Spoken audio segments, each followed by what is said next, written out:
बिस्मिल्लाहिर्रहमानिर्रहीम, अस्सलाम वालेकुम और आदाब। पाकिस्तान में नेशनल न्यूट्रिशन सर्वे की गुज़िश्ता रिपोर्ट के मुताबिक पाकिस्तान में ग़िज़ाई क़िल्लत की शरह में ख़तरनाक हद तक इजाफ़ा हुआ है। इस रिपोर्ट के मुताबिक मुल्क में 5 साल से कम उम्र 40% यानी 40% यानी हर 10 में से 4 बच्चे ग़िज़ाई क़िल्लत यानी मेल न्यूट्रिशन का शिकार हैं। शहरी इलाकों में 35% बच्चे और देही यानी रूरल एरियाज़ में 44 यानी 44% बच्चे ग़िज़ाई क़िल्लत यानी मेल न्यूट्रिशन का शिकार हैं। 5 साल से कम उम्र बच्चे जो होते हैं उनमें 40% यानी अप टू 40% बच्चों का कद यानी उनकी हाइट जो है वो उम्र के मुताबिक कम होती है पाकिस्तान में। इसी तरह 5 साल से कम उम्र 29% यानी 29% बच्चे वज़न की कमी का शिकार होते हैं, अंडरवेट होते हैं। सर्वे में यह भी कहा गया है कि मुल्क में कम वज़न बालिग लड़कों की यानी बॉयज़ की तादाद लड़कियों से ज़्यादा यानी बॉयज़ ज़्यादा जो है वो अंडरवेट होते हैं। इसी तरह हर 8 में से 1 बालिग लड़की कम वज़न होती है यानी अंडरवेट होती है। और सबसे बढ़कर एक और संगीन बात यह है कि पैदाइश के पहले 6 माह में सिर्फ 49% यानी 49% बच्चों को माँ का दूध मैसर आता है, नेचुरल फीडिंग होती है। आधे से ज़्यादा बच्चों को माँ का दूध मैसर ही नहीं होता। मुल्क भर के बच्चों में ख़तरनाक हद तक फौलाद यानी आयरन और वाइटामिन की कमी पाई जाती है। ग़िज़ाई कमी क्या होती है, मेल न्यूट्रिशन क्या होती है और इनफरादी तौर पर हम बहैसियत वालिदैन के एज अ पेरेंट्स इस हवाले से क्या कर सकते हैं, इस पर हम बात करेंगे। हमारे साथ आज मौजूद हैं माहिर अमराज़ अतफ़ाल यानी पीडियाट्रिशियन डॉक्टर अब्दुल वाहिद खासखेली साहब, जो कि provincial health development centre Sindh के प्रोग्राम डायरेक्टर भी हैं। Welcome to the show doctor साहब। अस्सलाम वालेकुम। वालेकुम सलाम। डॉक्टर साहब, डॉक्टर सैयद इकराम साहब, बहुत शुक्रिया डॉक्टर साहब, thank you very much for the joining. और डॉक्टर साहब ये फरमाइएगा कि आज हम बात कर रहे हैं एक बहुत इंपॉर्टेंट इशू के हवाले से, मेल न्यूट्रिशन, ख़ास तौर पे पाकिस्तान में मेल न्यूट्रिशन के हवाले से यानी बच्चों में ग़िज़ाई कमी। तो एज अ पीडियाट्रिशियन आप फरमाइएगा कि ग़िज़ाई कमी होती क्या है? शुक्रिया डॉक्टर सैयद इकराम साहब। आज का मौजू बहुत ही इम्पोर्टेंट है और बहुत अहम है बच्चों के हवाले से। और आपने जो बच्चों का डेटा बताया है वो यकीनन सही है। देखिए, ग़िज़ा की कमी है या जो मेल न्यूट्रिशन है ये न सिर्फ पाकिस्तान का बल्कि पूरी दुनिया का मसला है। 165 मिलियन मेल नरिश्ड जो बच्चे हैं, जो 5 साल से कम उम्र के बच्चे, वो पूरी दुनिया में पाए जाते हैं। और उसके बाद फिर एशिया में और उसके बाद फिर पाकिस्तान में जी। तो बच्चों का कम वजन होना और उसके बाद फिर उनका उसको अंडरवेट हो गया और स्टंटिंग हम कहते हैं। स्टंटिंग कहते हैं कि बच्चों का जो कद है वो उनकी उम्र के हिसाब से होना चाहिए। तो बच्चों का जो कद है, वो जो हाइट है उनकी, वो कम होती है, वो वेस्टेड होते हैं और उनमें जो ग़िज़ाई कमी है, ग़िज़ाई कमी की वजह से अंडरवेट हो गया, वेस्टिंग हो गए, मेल नरिश्ड हो गए और स्टंटिंग हो गई क्योंकि उनकी हाइट कम हो गई। तो ये सारे प्रॉब्लम्स हैं पाए जाते हैं और पाकिस्तान में ये पाए जाते हैं। और तकरीबन जो हमारे 5 साल से कम उम्र के बच्चे हैं उनमें शरह अमवात, जिसको हम मोर्टेलिटी कहते हैं, और मुख्तलिफ बीमारियों की वजह से, तो उनमें जो हमारे कम वजन बच्चे हैं, जो हमारे मेल नरिश्ड बच्चे हैं, उनकी शरह बहुत ज्यादा है और वजह उनकी ये मेल न्यूट्रिशन ही है, ग़िज़ा की कमी है इन बच्चों। अच्छा डॉक्टर साहब, ये फरमाइएगा कि आजकल हम जानते हैं कि महंगाई के हवाले से बहुत ज़्यादा लोग परेशान हुए हैं। और तो अब मेरा सवाल आपसे ये कि जो सफ़ेद पोश घराने हैं, जो लोअर मिडिल क्लास घराने या जो गरीब घराने हैं, वहाँ पर एक बहुत बड़ा इशू महंगाई है यकीनन। तो क्या किया जाए कि बच्चों को उनमें ग़िज़ाई कमी जो है उसके रिस्क कम से कम किया जा सके महंगाई को लेकर, क्योंकि हम यकीनन एक आइडियल डाइट सारे घरानों में नहीं दे सकते। तो गरीब घरानों के लोग, लोअर मिडिल क्लास घरानों के लोग क्या करें जिससे उनके बच्चे जो हैं वो ग़िज़ाई कमी का कम शिकार हों? डॉक्टर सैयद इकराम साहब, ग़िज़ाई कमी की 2 शक्लें हैं। एक तो ग़िज़ा का ना होना और एक ग़िज़ा का ज्यादा होना। ग़िज़ा का ज्यादा होना भी ग़िज़ाई मेल न्यूट्रिशन में शुमार होता है। जो बच्चे ओबेस होते हैं, जो बच्चे मोटे होते हैं, जैसे आपने अभी रिच फैमिलीज की बात कही कि जी उसमें ये बर्गर हो गया या जो जंक फूड है उसका ज्यादा इस्तेमाल, और उसकी वजह से फिर ओबेसिटी की तरफ जो बच्चे हमारे जा रहे हैं वो भी ग़िज़ाई कमी कहलाती है। एक तो ये हो गया, और दूसरा ये है कि जो ग़िज़ाई कमी हमारे बच्चों में पाई जाती है, आपने ग़िज़ा के हवाले से बात कही, इसमें मैं एक चीज मैं बताता चलूं कि जैसे हम बात करते हैं वेस्टिंग है, स्टंटिंग है और अंडरवेट है, तो हम इन बच्चों को मेजर करते हैं, हम इनकी नाप करते हैं।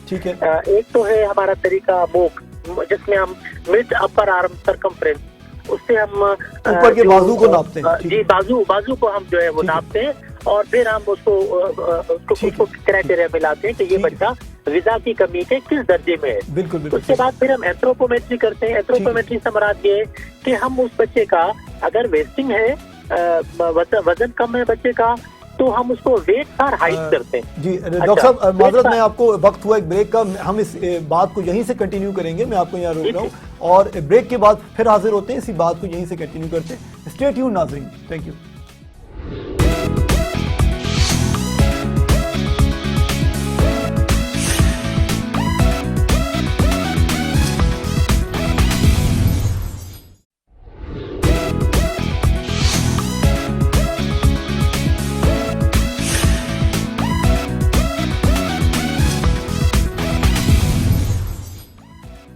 वेलकम बैक नाज़रीन और सामाईन। ब्रेक पर जाने से पहले हम बात कर रहे थे एक बहुत बड़े कौमी मसले की, यानी बच्चों में ग़िज़ाई कमी, जिसे इंग्लिश में मेल न्यूट्रिशन कहते हैं। और हमारे साथ आज मौजूद हैं इस मौजू पर बात करने के लिए माहिर अमराज़ अत्फ़ाल यानी पीडियाट्रिशियन डॉक्टर अब्दुल वाहिद खासखेली साहब। और ब्रेक से पहले हम बात कर रहे थे डॉक्टर साहब से कि क्या किया जाए कि जो सफ़ेद पोश घराने या जिनकी इनकम बहुत ज़्यादा नहीं है वो क्या कर सकते हैं जिस चीज़ से उनके बच्चे जो हैं वो महफूज रह सकें और कम से कम उनका रिस्क कम हो सके ग़िज़ाई कमी के हवाले से। और डॉक्टर साहब ने जिक्र किया एंथ्रोपोमेट्री का, और जो यानी आर्म सरकमफ्रेंस जो नापते हैं, जिससे वो असेस करते हैं कि कौन से बच्चे ग़िज़ाई कमी का शिकार हैं। जी डॉक्टर साहब प्लीज कंटिन्यू कीजिए। जी शुक्रिया डॉक्टर सैयद इकराम साहब। हम बात कर रहे थे कि हम बच्चों की जो ग़िज़ाई कमी है हम उसको कैसे नापते हैं। जी। तो हमने मोक की बात की, हमने एंथ्रोपोमेट्री की बात की, और वेस्टिंग को हम वेट और हाइट लेते हैं कि बच्चे का हाइट के एतबार से बच्चे का वजन कितना है। स्टंटिंग के लिए हम हाइट पर एज लेते हैं कि जी उम्र के हिसाब से बच्चे की हाइट क्या है, और अंडर वेट कि जी हमारा वेट पर एज के जो उम्र के हिसाब से हमारे बच्चे का वजन क्या है। ठीक है। जहाँ तक बात है ग़िज़ा की, तो मुझे हमारे जो सोसाइटी है उसका डायलेमा कहूँ मैं या क्या कहूँ, देखिए बच्चे पैदा होते हैं, बच्चे पैदा होने के बाद उन्हें माँ का दूध, एक तो माँ का दूध शुरू करना है हमने। माँ के दूध से पहले प्रीलेक्टियल फीड कहते हैं क्योंकि माँ के दूध से पहले हमने जो पहला दूध है माँ का, जिसको हम कोलेस्ट्रम कहते हैं, जिसके अंदर इम्यून बॉडीज होती हैं, जिसके अंदर बच्चे की कुव्वत मुदाफ़ियत की चीजें होती हैं, वो हमें देना है। हम यहाँ क्या करते हैं कि जी दूध देने से पहले बकरी का दूध है, शहद है और ऊँटनी का दूध है, उस तरफ भागते हैं। तो माँ का जो पहला दूध है वो हमें जितना जल्दी हम शुरू कर सके वो हमें देना चाहिए। यानी डॉक्टर साहब आप ये फरमा रहे हैं कि बच्चे को पैदाइश के फौरन बाद जो पहली चीज दी जाती है उसे कोलेस्ट्रम कहते हैं, यानी बच्चे को जो माँ का दूध है वो सबसे पहले दिया जाना चाहिए पैदाइश के फौरन बाद, राइट? जी बिल्कुल यकीनन। बल्कि मेरा पेशावर की तरफ जाना हुआ तो वहाँ पर पता चला कि वो जो खजूरों का शीरा है वो मतलब माँ के दूध से पहले वो इस तरह की चीज दी जाती है। तो ये मुख्तलिफ रस्म व रिवाज है मुख्तलिफ जगहों के।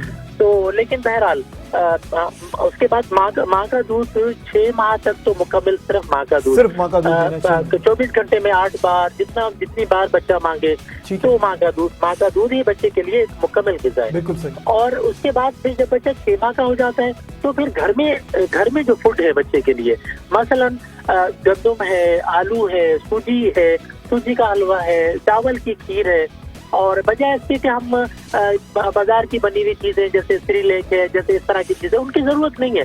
घर में आलू देखें 20 रुपए 30 रुपए 50 रुपए किलो तक आलू मिल जाते हैं। अच्छा उसके बाद चावल है, गंदम है, इन चीजों को देखा ये गया है कि जी बच्चों को रोटी का एक टुकड़ा उनके हाथ में दिया जाता है, बच्चों को टाइगर बिस्कुट दे दिया, मतलब जो गरीब घराने उनकी बात कर रहा हूँ। अच्छा उसके बाद फिर या फिर ये है कि 2-2 साल के बच्चे 3-3 साल के बच्चे वो फार्मूला मिल्क और वो अपना बोतल जो बोतल है جی وہ پیے جا رہے. تو یہاں پر ایک چیز میں عرض کرتا چلوں کہ شروع کے 2 سالوں کے اندر بچے کا جو ذہن ہے، اس کا جو برین ہے، وہ 50% برین بن جاتا ہے.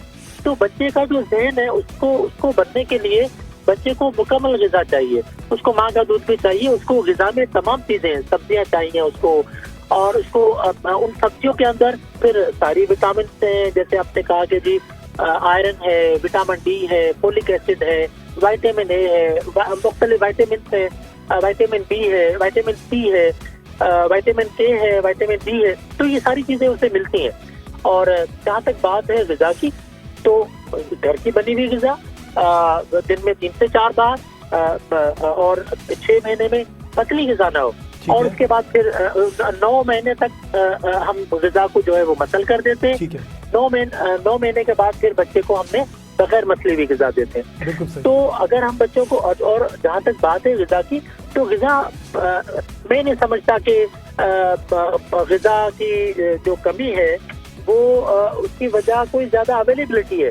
اس لیے کہ جو چیزیں ہمارے گھر میں موجود ہیں ہم سب لوگ اچھا یہاں پر ایک چیز اور میں عرض کرتا چلوں کہ زیادہ چائے کی مقدار، چائے کا بچوں کو دینا فیڈر میں، بوتل میں، یہ بھی بچوں کے لیے غیر صحت مند طریقہ ہے. چائے نہیں دی جانی چاہیے کیونکہ چائے میں کیفین ہوتی ہے، رائٹ؟ جی بالکل یقیناً. تو لہٰذا یہ ہے کہ جو فوڈ گھر میں بچوں کو پراٹھا دے دے. اچھا ایک چیز اور میں یہاں شیئر کرتا چلوں کہ جس صبح کو آپ دیکھیں کہ بیکری پر ایک لائن لگی ہوئی ہوتی ہے لوگوں کی پاپے لینے کے لیے. دیکھیے پاپے، دیکھیں اب ڈاکٹر اکرام صاحب، ہم جو غذا ہے ہم اس کو ناپتے ہیں کیلریز میں.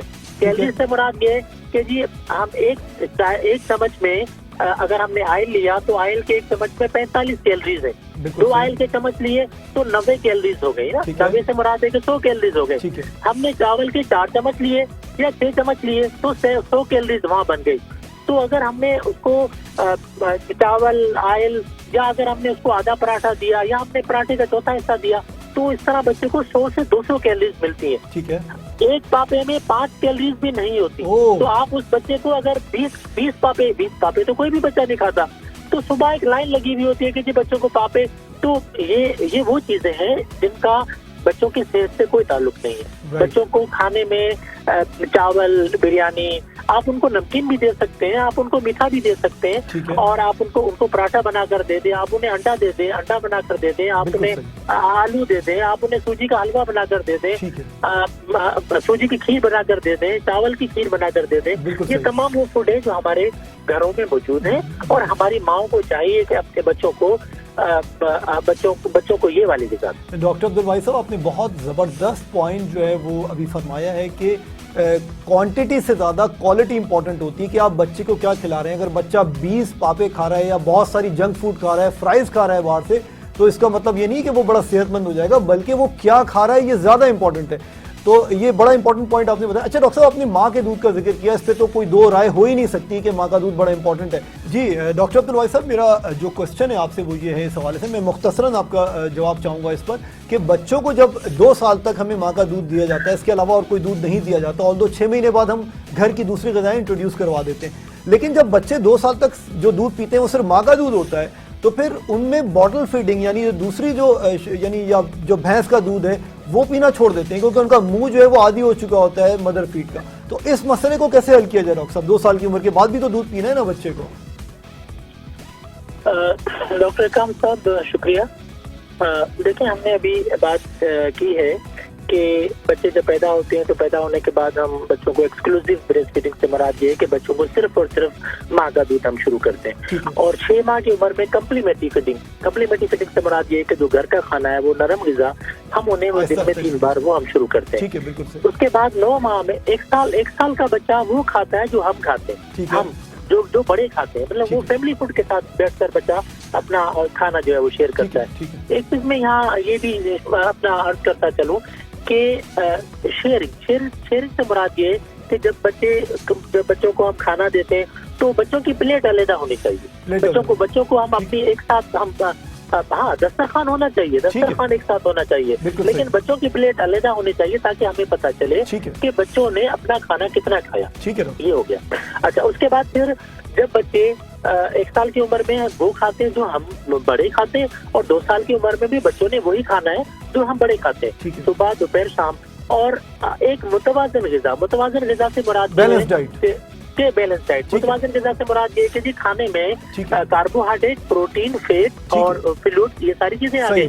اچھا اس میں سبزیاں آ گئی، گوشت آ گیا، مرغی ہے، بڑے کا گوشت ہے، چھوٹے کا گوشت ہے، انڈے ہیں، دودھ ہے، مختلف قسم کی سبزیاں ہیں، اور چاول ہے، بریڈ ہے، کھانا ہے، روٹی ہے، یہ ساری غذا ہے. تو جب ایک بچہ یہ متوازن غذا لے رہا ہے تو اس بچے کو صرف اور صرف دودھ کی ضرورت نہیں ہے. دودھ ہمیں جو ہے وہ 2 سال کے بعد تو بچہ چونکہ ساری چیزیں لے رہا ہے. دودھ ایک پلس میں غذا ہوتی ہے، پلس میں کہ جی ٹھیک ہے اس نے صبح بھی کھانا کھایا، دوپہر کو بھی اس نے کھانا کھایا، رات کو بھی کھانا کھا لیا. اب اگر وہ پلس میں اس کا دل چاہتا ہے وہ دودھ لے لیتا ہے تو ٹھیک ہے. اگر اس نے دودھ نہیں بھی لیا، اگر اس کو دودھ سے الرجی ہے، اگر وہ کسی خاص پارٹیکولر غذا کی طرف بچہ نہیں جا رہا تو ایسا کوئی ایشو نہیں ہے. ٹھیک ہے، ہماری غذا میں جو فروٹس ہے، فروٹ سے مراد یہ ہے کہ دیکھیں جو موسم کا فروٹ ہے، بالکل صحیح موسم میں سستا ملے کہ جی کیلا ہے، اورنجز ہیں. ایز لانگ ایز ڈاکٹر صاحب بچہ جو ہے وہ اپنی نارمل ڈائٹ لے رہا ہے، بیلنس ڈائٹ لے رہا ہے، تو ضروری نہیں ہے کہ اس کو جو ہے پابندی سے روزانہ دودھ ہی دیا جائے 2 سال کی عمر کے بعد. بالکل صحیح، یہ ضروری نہیں ہے. ڈاکٹر صاحب بہت شکریہ ڈاکٹر صاحب، آپ بڑی نوازش آپ کی قیمتی وقت کی. آپ نے ہمیشہ ہمیشہ کی طرح ہمیں وقت دیا اور بڑے امپورٹنٹ ٹاپک پہ بات کی غذائی کمی کے حوالے سے. بڑی نوازش ڈاکٹر صاحب، بہت شکریہ آپ کا. ناظرین و سامعین، اسی کے ساتھ پروگرام کا وقت ختم ہوا چاہتا ہے اور اگلے پروگرام میں ایک نئے ٹاپک کے ساتھ حاضر خدمت ہوں گے. ہمارا آفیشیل یوٹیوب چینل سبسکرائب کرنا نہ بھولیے اور بیل آئیکن کو بھی ضرور کلک کیجیے گا. اپنا اور ان لوگوں کا بہت خیال رکھیے گا جو آپ سے محبت کرتے ہیں، اور ان لوگوں کا بھی جن سے آپ بہت محبت کرتے ہیں. ایک نئے ٹاپک کے ساتھ حاضر خدمت ہوں گے. ٹیک کیئر، اللہ حافظ.